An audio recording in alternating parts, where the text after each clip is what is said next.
Welcome back to the review show with the extremely low budget. It's Secret Nerd Base review stuff. All right, here we go. All right, it's check it out. It's WolfMan. There he is. There's the WolfMan for Halloween.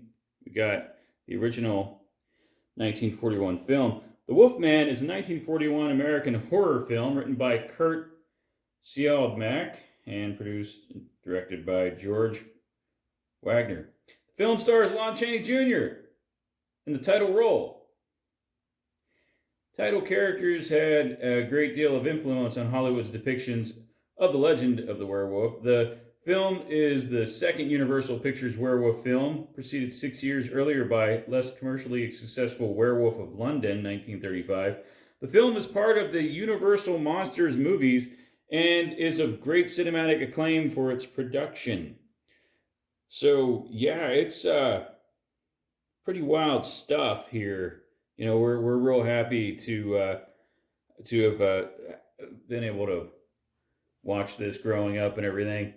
So Larry Talbot returns to his ancestral home in Wales to bury his recently deceased brother and reconcile with his estranged father, Sir John Talbot. Larry falls in love with a local girl named Gwen, who runs an antique shop. And as an excuse to talk to her, he purchases a walking stick decorated with a silver wolf's head. Gwen tells him that it represents a werewolf, a man who changes into a wolf at certain times of the year. The werewolf always sees a pentagram on the palm of his next victim. Various villagers recite a poem whenever the werewolves are mentioned. Even a man who is pure of heart and says his prayers by night may become a werewolf when the wolfsbane blooms and the autumn moon is bright. Though Gwen firmly refuses Larry's persistent proposals for a date, they meet that night at a proposed time and are joined by Gwen's friend Jenny to go have their fortunes told. By a fortune teller, Bella sees a pentagram when he examines Jenny's palm, frantically sends her away. While awaiting their turns, Larry and Gwen take a walk. Gwen informs Larry that she's engaged. They hear Jenny scream. Larry attempts to rescue Jenny, who's then attacked by a wolf. He kills the wolf with his new walking stick, but is bitten on the chest. Long story short, he's a werewolf.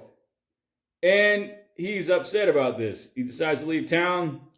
When he says goodbye to Gwen, he sees a pentagram on her palm. He tells his father he's a werewolf and killed Bella and the villager, but his father thinks Larry's delusional and ties him to a chair to prevent him from leaving and prove he's not a werewolf.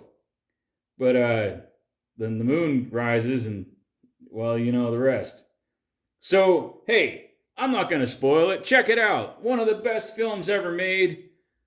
And, yeah, that's The Werewolf, and that's 1941, The Wolfman.